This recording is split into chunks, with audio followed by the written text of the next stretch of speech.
The whole Alaska situation where the one who stayed in Alaska, and also the Munich scene where they said that our power is destroying our Jewish identity. Do you think that is less a question of power and more a question of the root of them getting all their opinions and facts wrong because of what they see in the media?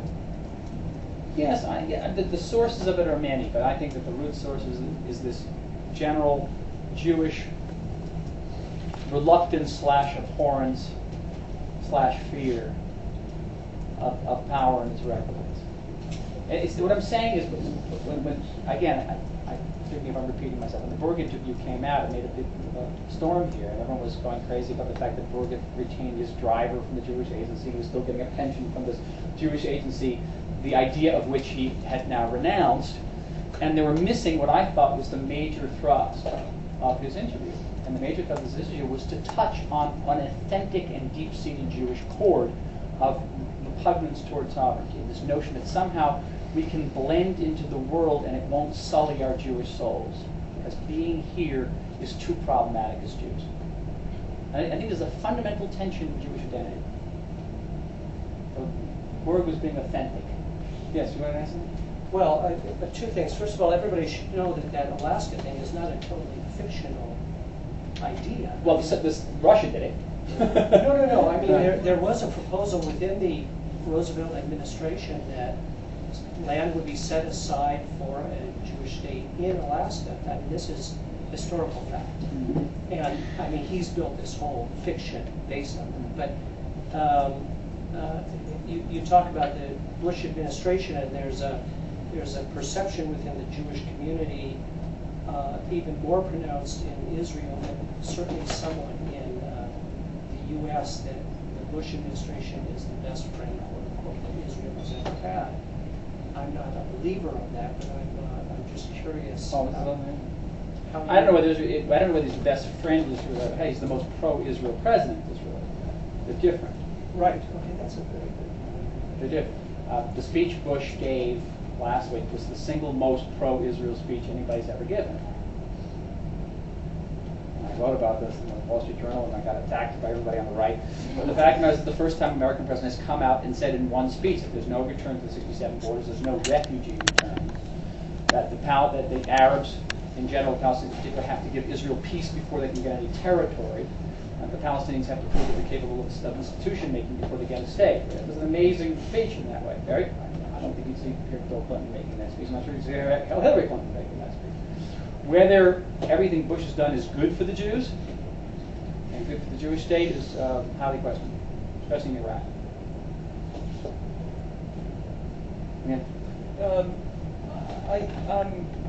I'm accepting your explanation of the theme of power and powerlessness in Jewish history. There was I don't know if you saw it, there was a film, an Israeli film that came out a few years ago called Kedma, if you heard of it, about a number of immigrants to British Mandate Palestine right after the Holocaust. And it's very, very low budget, but it essentially lives for a number of different monologues at the end. And there's a monologue by a Palestinian Arab. Yeah, right. Yeah, exactly. There's a monologue by a Palestinian Arab. There's a monologue by a European Jew and a Sabra and all these different things. But the most lengthy one is pretty much this confused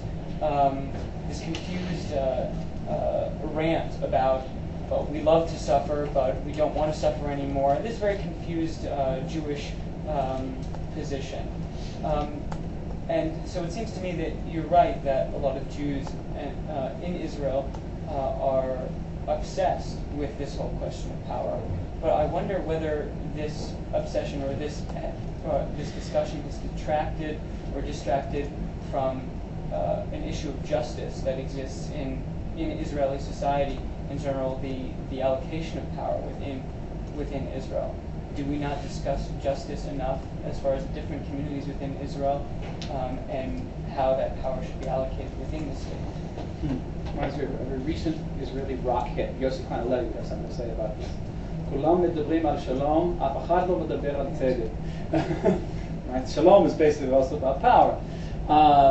Everyone's talking about the peace process. No one's talking about social justice. This dichotomy Jews too powerful and not powerful enough is the leitmotif of Israeli sovereignty. The genius who actually put a label on this was Levi Eshkol, Prime Minister during the Six-Day War. My personal heroes. He called it Shimshon the Nebuchadnezzar.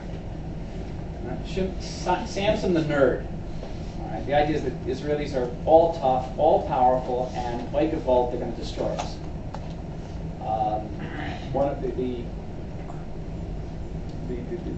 greatest example I can give you personally was I was doing research on early Israeli history, and Moshe Dayan, when he was appointed chief of staff in November 1953, was invited to the Pentagon to give a talk on Israel's military capabilities. And at the Pentagon, they asked him, how are you doing? How can you stand up against the Arabs?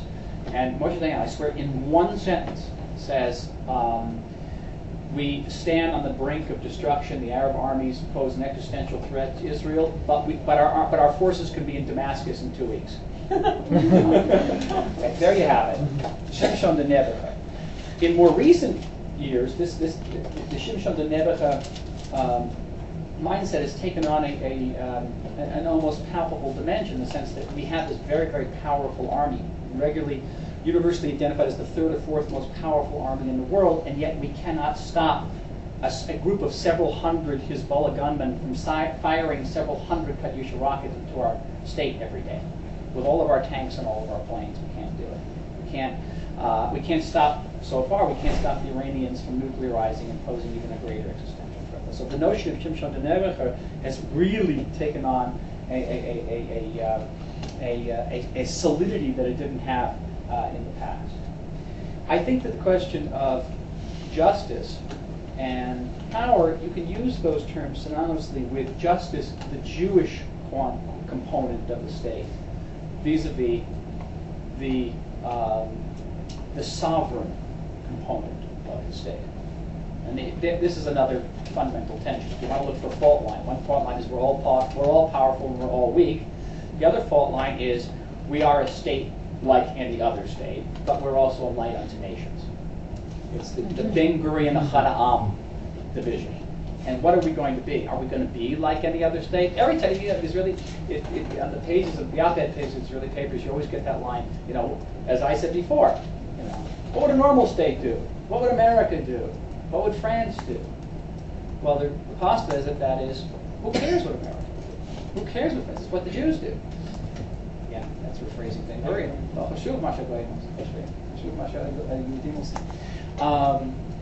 And I think these tensions are what makes this place so engaging, so riveting, and so challenging, and ultimately so moral. This is what we're heading for, because these are the great, and almost in a Kabbalistic way, these are the tensions that are Chavlei Mashiach.